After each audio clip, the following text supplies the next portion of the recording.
Hello all, welcome to this video. दोस्तों, आप में से काफी बच्चे इस टाइम पर एचपीएस एग्जाम की प्लानिंग में जुट गए होंगे। लोगों ने अपनी स्ट्रेटेजी बनानी शुरू कर दी होगी, अपने सोर्सेज इकट्ठे करने शुरू कर दिए होंगे और कहीं ना कहीं अगले कुछ दिनों का प्लान उनके टेबल पर होगा। लेकिन दोस्तों, काफी बच्चे ऐसे भी हैं जो तैयारी तो शुरू कर रहे हैं, लेकिन उनको समझ नहीं आ रहा है कि हम किस तरीके का स्टडी प्लान फॉलो करें ताकि हम अपनी सिलेक्शन को इंश्योर कर सकें इन दी प्रीलिम्स एग्जामिनेशन।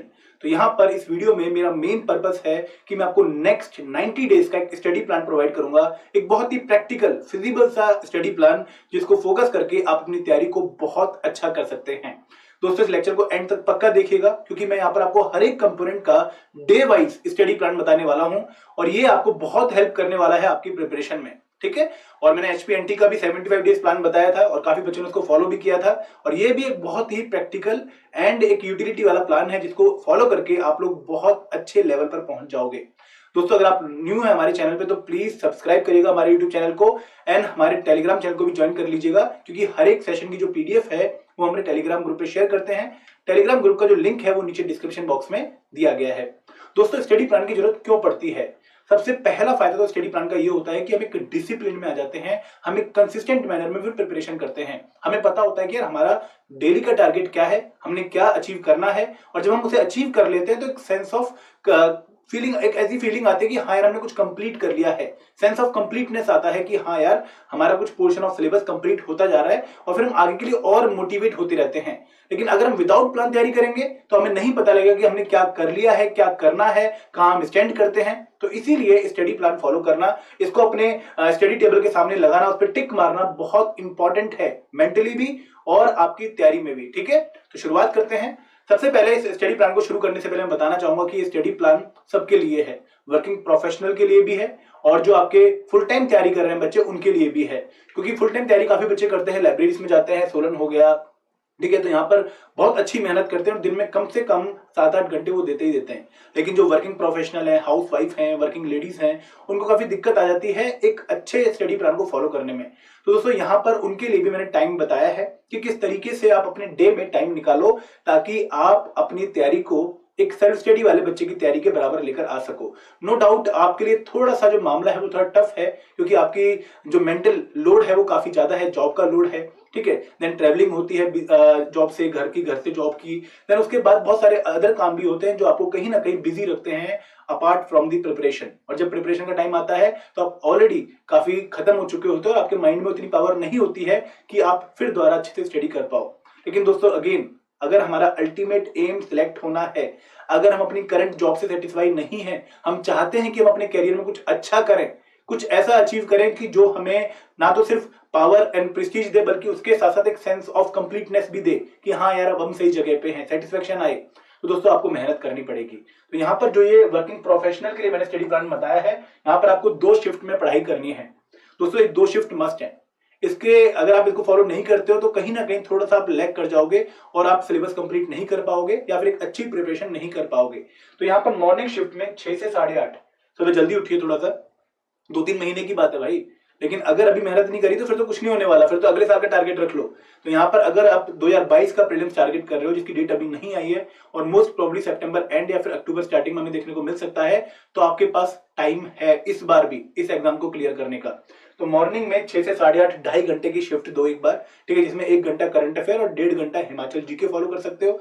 और उसके अलावा शाम को 8 बजे से लेकर 10:30 खाना खुना खा के जॉब से आके थोड़ा रिफ्रेश होके 8 बजे बैठ जाइए। कोई 9 बजे बैठे तो 11:30 तक, कोई 10 बजे बैठे तो 12:30 तक, लेकिन एटलीस्ट शाम को भी 2.5 घंटा आपको लगाना पड़ेगा। ये टाइम फिक्स नहीं है लेकिन ये ड्यूरेशन फिक्स है कि आपको दिन में लगभग 5 घंटे देने पड़ेंगे अगर आप तैयारी बहुत अच्छी करना चाहते हो एचपीएएस प्रीलिम्स 2022 के लिए। ठीक है, और अगर एक बच्चा फुल टाइम तैयारी कर रहा है तो दोस्तों उसको ये तो एक नॉर्मल टाइम है कि 6 घंटे तो पढ़ना ही पढ़ना है दिन में और मॉर्निंग में, लेकिन उसके अलावा भी अगर वो कोई और टाइम दे सकता है तो वो भी बहुत बढ़िया माना जाएगा। मैं टाइम इसलिए दे रहा हूँ क्योंकि जनरली जो बहुत नॉर्मल बच्चा होता है उसको लगता है कि 6 घंटे अगर मैं डेली पढ़ाई कर रहा हूं तो कहीं ना कहीं मैं सही पढ़ाई कर रहा हूं। तो अगर वो 6 घंटे पढ़ना भी चाह रहा है तो दोस्तों 6 घंटे में उसे क्या शेड्यूल फॉलो करना है मॉर्निंग इवनिंग में, वो मैं आपको आगे बताने वाला हूं। और एक और बात, इस लेक्चर को आगे बढ़ाने से पहले मैं पहले ही क्लियर कर देना चाहूं कि दोस्तों स्ट्रेटेजी ना हमेशा अपनी होती है, हमेशा स्ट्रेटेजी हमें खुद के लिए बनानी चाहिए, अपने अकॉर्डिंग बनानी चाहिए। मैं सिर्फ आपको कुछ सजेशन दे रहा हूं, ठीक है, आप इसको अपने टाइमलाइन में डालोगे, अगर कोई बच्चा ऐसा है जिसको दिन में पढ़ने का मन नहीं करता है, जिसको अर्ली मॉर्निंग पर्सन वो नहीं है, उसको लगता है कि मैं रात को 4 बजे तक पढ़ सकता हूं, तो दोस्तों अपने हिसाब से इन टाइमिंग्स को फिट करिए। मैं सिर्फ आपको अगेन एक राह दिखा रहा हूं, एक एडवाइस दे रहा हूं, फॉलो आपने खुद करनी है अपने शेड्यूल के अकॉर्डिंग, ठीक है। तो प्लान आपका हमेशा खुद का होता है। हमेशा हम कहते हैं कि स्ट्रेटेजी अपने लिए बनाओ, किसी और की स्ट्रेटेजी ब्लाइंडली फॉलो मत करो, ठीक है। तो मैं आपको सिर्फ सजेशन देता हूं, और यहाँ पर जो सीक्वेंस मैं आपको बताने वाला हूं आगे कि किस तरीके से हमें प्लानिंग करनी है, अगेन ये एक सजेशन है। आप इनमें सब्जेक्ट्स को वेरी कर सकते हैं। आप देखिए कि आप कौन से सब्जेक्ट में वीक हैं, उसको पहले स्टार्ट कर लो, या फिर जिस सब्जेक्ट में आप स्ट्रॉन्ग हो उसको पहले एक बार रिवाइज करके साइड में रख दो कि कंप्लीट हो गया है। तो सब्जेक्ट की जो चॉइस है कि कौन सा पहले पढ़ना है, कौन सा बाद में पढ़ना है, किस दिन पढ़ना है, ये अगेन आपकी डिस्क्रिप्शन है। मैं आपको एक सिंपल प्लान बता रहा हूं, आप में से कुछ बच्चे उसको फॉलो भी कर सकते हैं, लेकिन कुछ बच्चे उसको बेंड भी कर सकते हैं अपनी रिक्वायरमेंट, अपनी सिचुएशन के हिसाब से, ठीक है। तो कोई फिक्स प्लान नहीं है, रिजिड प्लान नहीं है, ठीक है। अगर आपको मॉडर्न हिस्ट्री पहले शुरू करनी है ज्योग्राफी से, तो आप पहले शुरू कर दो। अगर आपको लगता है कि कल्चर बहुत इंपॉर्टेंट है तो कल्चर पहले कर दो। अगर आपको लगता है कि एचपीजी के एग्जाम के पास पढ़नी है तो बहुत बढ़िया है। तो अपने हिसाब से प्लान बनाइएगा दोस्तों। मैं अगेन आपको सिर्फ एडवाइस दूंगा, एक मॉडल प्लान दूंगा, आप उसे बेंड कर सकते हैं। कोई ऐसा वो मैं आपको फिक्स लिख के नहीं देख रहा हूं भाई यही प्लान अगर फॉलो करेगा तो ही सिलेक्शन होगी। अगर ये प्लान आप अपनी रिक्वायरमेंट के साथ बेंड करके डेली 90 दिन फॉलो कर लेते हो, तो दोस्तों 90 दिन के बाद आप बहुत अच्छे लेवल पर होगे, ये मेरी गारंटी है, ठीक है। तो शुरुआत करें। सबसे पहले दोस्तों स्टडी प्लान डे 1 to 60 का, अगले 2 महीने आपको क्या करना है, और वो भी मॉर्निंग शिफ्ट में, क्योंकि दोस्तों मॉर्निंग शिफ्ट अगेन थोड़ी अच्छी शिफ्ट होती है, हम फ्रेश होते हैं काफी, और यहां पर हमें शुरुआत करनी है सी सेट से। अब मैं क्यों कह रहा हूं कि आप लोगों को सी सेट से शुरुआत करनी है दोस्तों? सी सेट से शुरुआत इसलिए करनी है क्योंकि आपने पिछले 5-6 महीने सी सेट नहीं पढ़ा है। बहुत कम बच्चे, मुझे लगता है हार्डली 5% या 10% बच्चा ऐसा होगा जो पिछले 5-6 महीने में सीसेट पढ़ रहा होगा, क्योंकि जनवरी में एचपीएनटी की नोटिफिकेशन आ चुकी थी दिसंबर 31 को, और उसके बाद आप लोग एनटी की तैयारी में लग गए, और एनटी में सीसेट आता नहीं है, अलाइड में सीसेट आता नहीं है, तो कहीं ना कहीं आप सीसेट की टच में नहीं हो। सिर्फ वही बच्चा जो कहीं ना कहीं यूपीएससी की प्रिपरेशन कर रहा होगा, या फिर जिसका सीसेट पिछली बार रुक गया होगा और बहुत दर्द होगा उसको अभी भी, वो कहीं ना कहीं सीसेट की तैयारी कर रहा होगा। अदरवाइज काफी बच्चे, काफी एक बड़ा बंडल जो है बच्चों का, वो तैयारी नहीं कर रहा होगा सीसेट की। तो दोस्तों पहले अपने सबसे इंपॉर्टेंट कंपोनेंट को खत्म कर लो। अब पहले क्यों खत्म करना, आप बोलोगे पेपर के पास करते हैं और फिर जाके पेपर में तुरंत डिलीवर कर देंगे, लेकिन दोस्तों अगर आप लोग 30 दिन के बाद, 90 दिन में, अगर 30 दिन के बाद, क्योंकि 60 दिन आपको लगेंगे क्यूआरई, क्वांट, रीजनिंग एंड इंग्लिश, तो अगर आप 30 दिन के बाद तैयारी शुरू करते हो और फिर आपको लगता है कि यार नहीं हो पा रहा, टफ हो रहा है तो बहुत, फिर आप फंस जाओगे, फिर आपकी जीएस भी बेकार हो जाएगी। तो अगर आप 60 दिन में इसको कवर नहीं कर पा रहे हो तो आपके अगले 30 दिन का बफर है आपके पास, आप इसको और अच्छा कर सकते हो। तो पहले देख लो, पानी में उतरो पहले एक बार कि क्या लेवल है क्यूआरई का, और उसके हिसाब से फिर आगे प्रिपरेशन को अंजाम दो, ठीक है। तो क्यूआरई में सबसे पहले शुरू करो आप क्वांट से, ठीक है। चैप्टर वाइज मैं आपको टॉपिक दे रहा हूं कि number system day 1, simplification day 1, day 2, LCM HCF day 3, percentage day 4, ratio and proportion day 5। तो डेली आपने एक टॉपिक कंप्लीट करना है। और दोस्तों याद रखिएगा कि इस पूरे स्टडी प्लान में एक चीज जो सबके साथ ऐड हो रही है वो है daily mock test, daily practice test. For example अगर आप आज नंबर सिस्टम प्रैक्टिस कर रहे हो, आपने नंबर सिस्टम के कंसेप्ट देखे, 2-3 क्वेश्चन सॉल्व किए, और आप कंफर्टेबल फील कर रहे हो कि हाँ मेरा नंबर सिस्टम टॉपिक कंप्लीट हो गया है, तो उसके बाद ऑनलाइन जाके या फिर आरएस अग्रवाल खोल के या फिर कोई भी स्टैंडर्ड बुक खोल के आप लोग नंबर सिस्टम के एटलीस्ट 15 से 20 क्वेश्चन प्रैक्टिस करोगे, ताकि आप लोग अच्छे से सेटिस्फाइड हो जाओ। विदाउट क्वेश्चन सॉल्विंग आपका टॉपिक कंप्लीट नहीं माना जाएगा, ये मैं आपको पहले ही कह रहा हूं। क्योंकि सी सेट में अगर आप प्रैक्टिस नहीं कर रहे हो, सिर्फ कंसेप्ट पढ़ के जा रहे हो, तो कंसेप्ट आपके 3-4 दिन बाद वीक है, फॉर्मूले भूल जाओगे और फिर आप उसी लेवल पर आ जाओगे, ठीक है। सिमिलरली अगर आप सिंप्लीफिकेशन पढ़ते हो डे 2 को, तो अगेन 15-20 क्वेश्चन सॉल्व करने एक छोटा सा मॉक टेस्ट देना है। Percentage again, LCM HCF again, percentage again, ratio and proportion again. Then day 6, फिर 5वें दिन आपको रिवीजन करनी है इन 5 दिन की, जो आपने 5 दिन में पढ़ा है उनकी रिवीजन पक्का करनी है। दोस्तों विदाउट रिवीजन कुछ भी नहीं होने वाला, और आप लोग फिर वही ढाल के 3 पात हो जाएंगे कि पढ़ते तो जा रहे हैं लेकिन पीछे का पता नहीं क्या हो रहा है। तो यहाँ पर 5वें दिन आपने, 6ठे दिन आपने इन 5 चीजों की रिवीजन करनी है, अगेन कुछ क्वेश्चन सॉल्व करने हैं इन टॉपिक के, ठीक है। देन उसके बाद डे 6 to 10 फिर दोबारा पढ़ना शुरू करना है, mixture and allegation, profit and loss, simple interest, compound interest, average. Her day आपने इन टॉपिक्स को कवर करना है अलोंग विद द क्वेश्चंस, जो आप किसी भी स्टैंडर्ड सोर्स से फॉलो कर सकते हैं, ठीक है। देन आपको फिर रिवीजन करनी है 12वें दिन इन सभी कंपोनेंट्स की। फिर वापस आ जाना है time and work, pipe and system, time and distance, boards and stream, mensuration, 2D 3D data interpretation के क्वेश्चन, क्योंकि डीआई के क्वेश्चन आते हैं और एक क्वेश्चन में अगले 3-4 क्वेश्चन होते हैं। तो अगर आप डीआई में प्रैक्टिस करके जाते हैं दोस्तों, वहां पर बहुत अच्छी फीलिंग आती है, क्योंकि एक ग्राफ देख के या एक डाटा देख के अगर आप 3-4 क्वेश्चन सॉल्व करते हैं तो आपका जो फियर है कि 8 नंबर तो पक्का हो गए 66 में से, वो बहुत अच्छा रिलीज हो जाता है, फ्री हो जाते हो आप फियर से। ठीक है, तो ये आपका डे वाइज स्टडी प्लान है फॉर डे 1 टू डे 20, जहां पर आपका एक component, quant component from the CSAT part complete हो जाएगा। ये मैं पीडीएफ शेयर भी करूंगा आप लोगों के साथ इन दी टेलीग्राम ग्रुप, लेकिन आपको क्या करना है, आपको इसको डेडिकेटेडली फॉलो करना है। और जैसे ही आपका टॉपिक कंप्लीट होता है यहाँ पर हाईलाइट कर लीजिए या फिर टिक मार दीजिए। दोस्तों 20वें दिन आपको जब लगेगा ना कि आपके सारे टॉपिक टिक हो गए, तो मैंने पर्सनली फील किया है कि हमें बहुत साइकोलॉजिकली रिलीफ मिलती है और हमारा जो प्रेशर है वो रिलीज होता है। आगे बढ़ते हैं, डे 21 टू 40 की अगर हम बात करें तो आपका शुरू होगा जो रीजनिंग वाला पार्ट है वो। अगेन बच्चे काफी कम प्रैक्टिस इसको करके जाते हैं, बट बहुत इंपॉर्टेंट कंपोनेंट है from the examination point of view. तो यहाँ पर ब्लड रिलेशन से शुरू करिए। Day 21 clocks and calendar, coding, decoding, counting figures, cube and dice के क्वेश्चन बहुत इंपॉर्टेंट है कि फेस पे अगर 2 है, इधर 4 है, इधर 6 है, तो उस तरफ क्या होगा। बहुत क्वेश्चन आते हैं और पेपर में हमें लगता है कि हम सॉल्व कर लेंगे, अच्छा हमें आता है, लेकिन वहां पर जब पेपर में प्रेशर होता है, घड़ी टिक टिक कर रही होती है, तो फंस जाते हैं। तो यहाँ पर प्रैक्टिस करनी है डे 21 से 24, 25वें दिन अगेन रिवीजन करनी है। और यहाँ पर आपके जो टेस्ट हैं वो आपके इंक्लूडेड हैं। याद रखिएगा कि जब भी कोई टॉपिक कंप्लीट करना है उसके 10-15 क्वेश्चन पक्का सॉल्व करने हैं। देन डे 26 से 33 आपको direction, missing number, puzzles, ranking, sitting arrangement. Sitting arrangement का क्वेश्चन भी बहुत इंपॉर्टेंट है दोस्तों। आपसे बोल देंगे कि देखो ABCD इस तरीके से बैठे हुए थे, इसका ये कलर था, उसका वो बुक थी, तो वहां पर हमें पेपर में बहुत डिफिकल्टी आती है अगर हमने प्रैक्टिस नहीं कर रखी हो। तो यहाँ पर प्रैक्टिस करनी है और डे 34 को अगेन रिवीजन करनी है। रिवीजन में ऐसा नहीं है कि आपको वो कंसेप्ट द्वारा पूरा उठा के रीड करना है, लिखना है, ऐसा नहीं है। आपकी रिवीजन का मतलब क्या है कि आप पहले उस दिन जो आपका 34वां दिन है मान लो, तो आपने कुछ क्वेश्चन उठा लेने हैं जो इन सभी कंपोनेंट्स के हों, सॉल्व करने हैं। अगर नहीं हो रहे हैं तो फिर आपको फिर दोबारा कंसेप्ट पे जाना है। तो अगेन प्रैक्टिस से आपको पता लगेगा कि आप कहां पर स्टैंड कर रहे हो। ठीक है, then syllogism, Venn diagram, non verbal reasoning, ये आपकी 35 से 39 और डे 40 तक आपका रीजनिंग वाला कंपोनेंट कवर हो जाएगा अगर आप इस प्लान को फॉलो करते हो।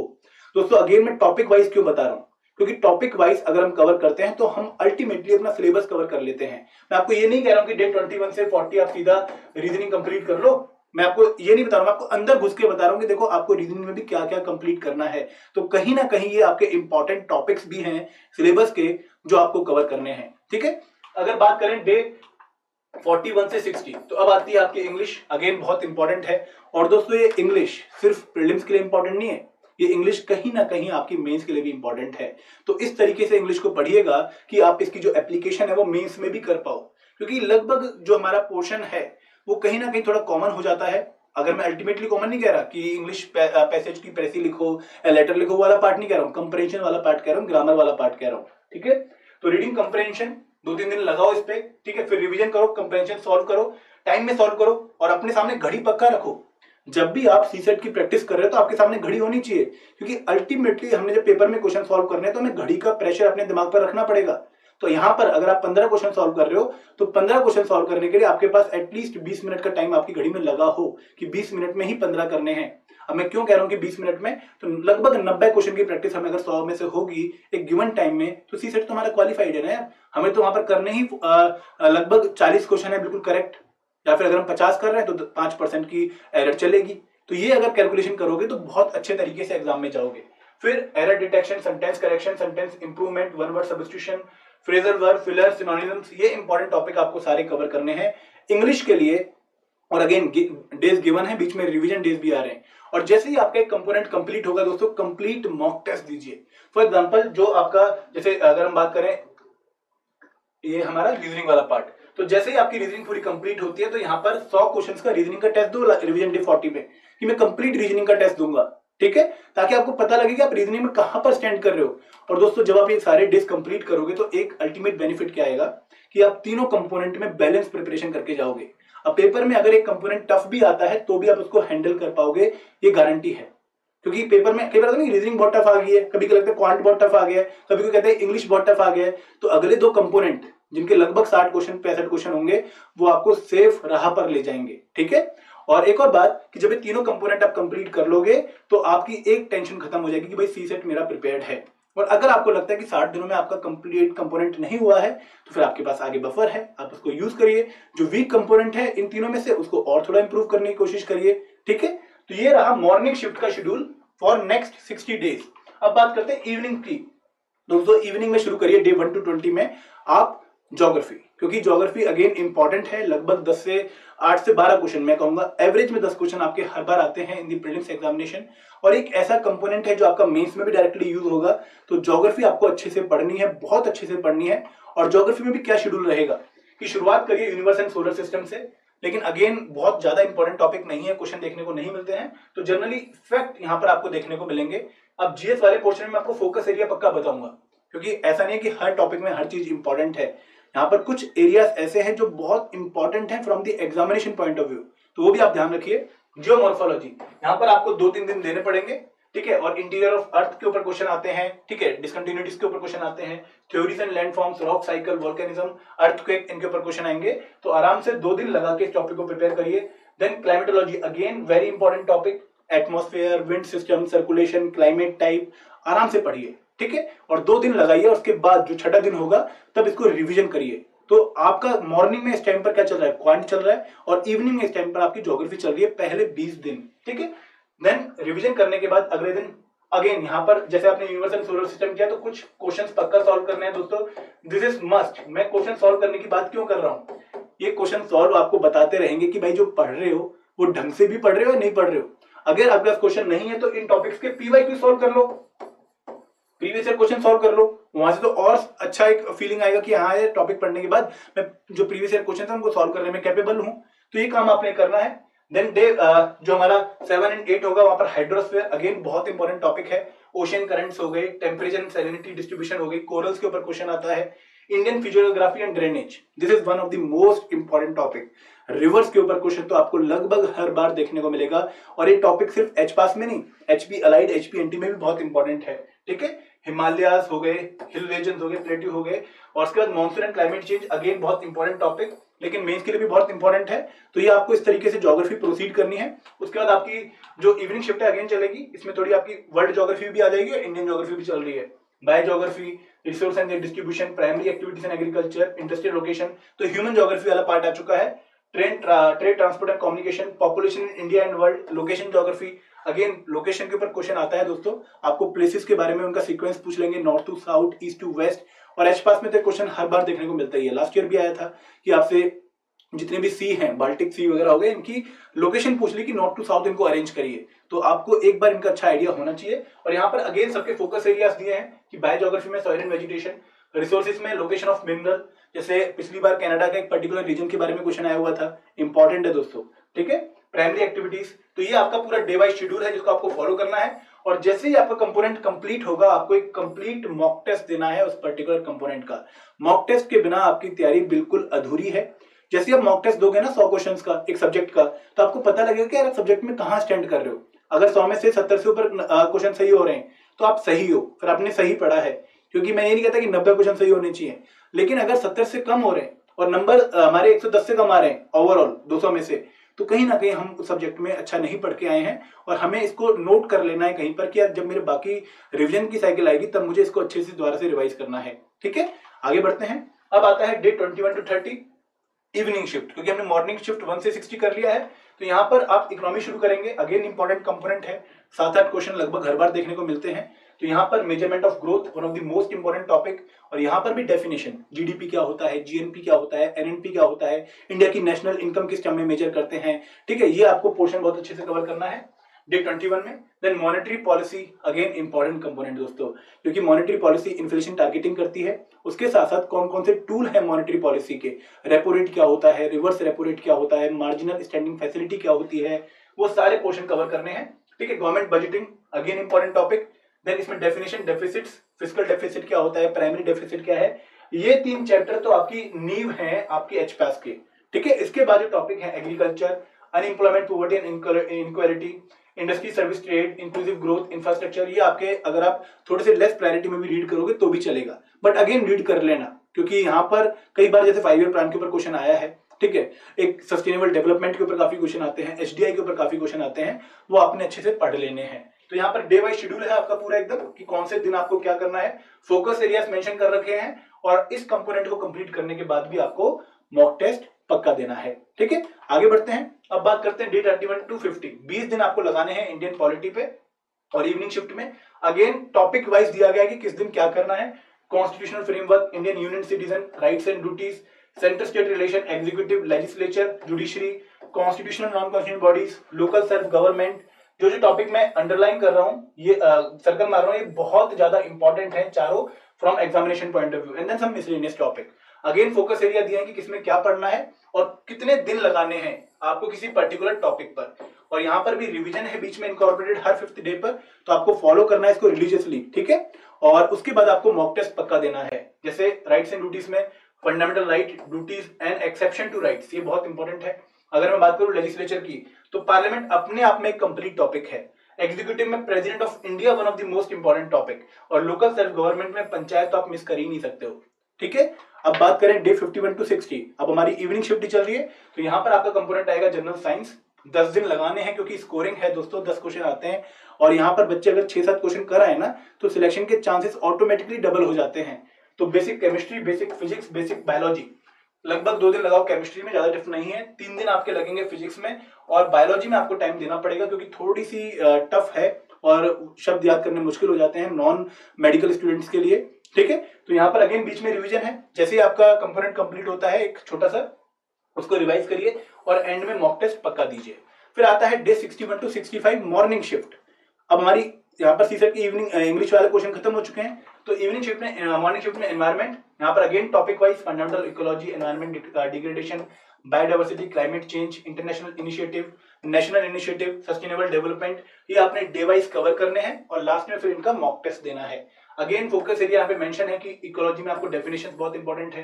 पॉल्यूशन एंड पॉल्यूटेंट पे लास्ट ईयर भी क्वेश्चन आया था, एयर क्वालिटी इंडेक्स पे, तो वो आपको अच्छे से कवर करना है। ठीक है, ये सस्टेनेबल डेवलपमेंट अगेन बहुत इंपॉर्टेंट है, यहाँ पर आपको एसडीजी गोल्स पता होने चाहिए। ठीक है, डे 66 to 86 अब आपका आता है एक बहुत इंपॉर्टेंट कंपोनेंट मॉडर्न हिस्ट्री। दोस्तों मैं अगेन कह रहा हूँ कि सीक्वेंस आपका होगा।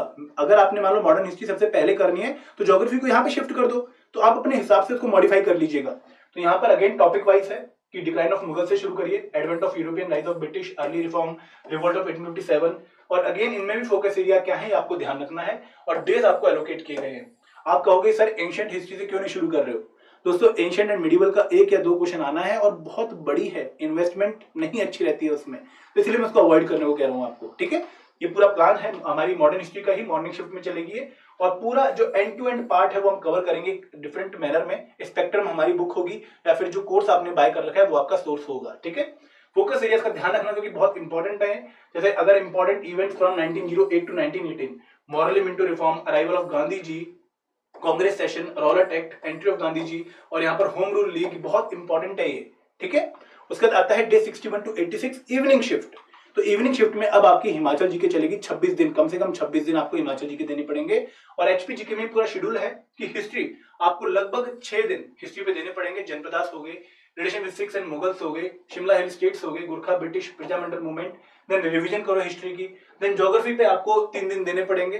ठीक है, सोसाइटी पे आपको 2 दिन देने पड़ेंगे, पॉलिटी ऑफ हिमाचल प्रदेश पे आपको 2 दिन देने पड़ेंगे, गवर्नेंस पे आपको 1-2 दिन देना पड़ेगा, वेलफेयर पॉलिसीज हो गए। अब आप कहेंगे कि गवर्नेंस मेंस का कंपोनेंट है, लेकिन दोस्तों हिमाचल जी के एक ही बार पढ़नी है ना, बार बार थोड़ी पढ़ोगे। ठीक है, मेंस के लिए अलग थोड़ी पढ़ोगे। अगर आपको लगता है कि गवर्नेंस यहाँ पर नहीं पढ़नी है तो इसको अवॉइड कर दो, फिर इसका टाइम हिस्ट्री में दे दो। ठीक है, इकोनॉमी हो गया, कल्चर हो गया, एनवायरमेंट हो गया, एंड देन मिसलेनियस टॉपिक हो गए, ये आपको कवर करने हैं। जो जैसे यहाँ पर अगर हम इकोनॉमी की बात करें तो यहाँ पर आपका जो मेन डॉक्यूमेंट रहेगा वो रहेगा इकोनॉमिक सर्वे का डाटा। ठीक है, और इसको खत्म करते ही फिर आपने मॉक टेस्ट देना है। अब आते हैं लास्ट के 10 दिन, लास्ट के 5 दिन, 3 दिन केवल। बेसिकली 86 to 86 तक हमने कर लिया, 87 तक 90। तो इंडियन कल्चर में आपको जो इंपॉर्टेंट टॉपिक्स हैं वो कवर करने हैं। और जैसे ही आपके 90 डेज कंप्लीट होते हैं उसके बाद आपको मॉक टेस्ट देने के बाद जो पुराने आपने ऑलरेडी कंपोनेंट्स प्रिपेयर कर लिए हैं उनको रिवाइज करना है। अब बात आती है कि सर करंट अफेयर यहाँ पर कहाँ पे इंक्लूड करें। तो दोस्तों करंट अफेयर आपने डेली पढ़ने, ऐसा नहीं कि करंट अफेयर आप इवनिंग शिफ्ट या मॉर्निंग शिफ्ट में इंक्लूड करोगे, ये आपका आउट ऑफ दैट पोर्शन है। कैसे कि आपको डेली जो करंट अफेयर है वो 3 तरीके से पढ़ने की। एक तो न्यूज़पेपर डेली एक बार नजर मारनी है, द ट्रिब्यून फॉलो कर लो, ऑनलाइन वीडियो देखनी है 15 से 20 मिनट की, ठीक है। और उसके साथ साथ आपको करंट अफेयर मैगजीन रीड करनी है पुराने मंथ्स की, ताकि पुराने मंथ वाले करंट अफेयर भी कवर हो जाएं। दोस्तों कोशिश करिए कि पिछले साल के जून से करंट अफेयर पढ़ना शुरू करें, लेकिन याद रखिए कि जनवरी 2022 से जो करंट अफेयर हो जाएंगे वो बहुत ज्यादा इंपॉर्टेंट हो जाएंगे। पहले वाले भी इंपॉर्टेंट है, लेकिन ये जनवरी 2022 ऑनवर्ड तो बहुत ज्यादा इंपॉर्टेंट है। ठीक है, तो ये आपका एक पूरा डे वाइज स्टडी प्लान है। ठीक है, कोशिश करिए कि इसको फॉलो करें, अपने हिसाब से बेंड कर सकते हैं, इसको अपने हिसाब से मॉडिफाई कर सकते हैं। दोस्तों अगर आप एक कोर्स के थ्रू प्रिपेयर करना चाहते हैं जहां पर यही प्लान फॉलो करने में एक कोर्स आपकी हेल्प करे, तो हमारे दो इनिशिएटिव हैं। एक है 5-in-1 टेस्ट सीरीज, जहां पर हमने prelims test series, solved PYQs, current affair magazines, Himachal G K module and live revision classes आपको लोगों को प्रोवाइड करी हैं, और सिर्फ 800 रुपीज में हम आपको ये पूरा कोर्स दे रहे हैं। और अगर आपने एक और शानदार कोर्स लेना है जो है प्रीलिम्स पावर पैक, एक ऐसा पैक जो आपकी कंप्लीट प्रीलिम्स की प्रिपरेशन को ध्यान में रख के बनाया गया है। वहां पर है complete GS, Indian polity, Indian history and then Indian economy, environment, culture, सब है। प्रीलिम्स टेस्ट सीरीज है पूरी, 32 टेस्ट हैं टेस्ट सीरीज में। कंप्लीट सीसेट मॉड्यूल है, इसके साथ साथ इसमें 5 फुल लेंथ टेस्ट हैं प्रैक्टिस के, special Himachal G K module and complete current affair magazines हैं पिछले 1 साल की। और ये जो पूरा पावर पैक है सिर्फ 2400 रुपए में है, और वन टाइम ऑफर हमारा चल रहा है। डिस्क्रिप्शन बॉक्स में लिंक दिया गया है, आप लोग इसको अवेल कर सकते हैं। तो this is all from my side. अगर कोई डाउट है, कोई क्वेरी है, तो दोस्तों feel free to call us at 8146207241 या एक मेल ड्रॉप कर दीजिए hello@edutech.co.in पर। और दोस्तों अगर कोई दिक्कत है, कोई इशू है, तो प्लीज कमेंट सेक्शन आपके पास है। थैंक यू बोलने के लिए भी, और सजेशन देने के लिए भी, और क्रिटिसिज्म करने के लिए भी। This is all from my side. Thank you very much. जय हिंद, जय भारत।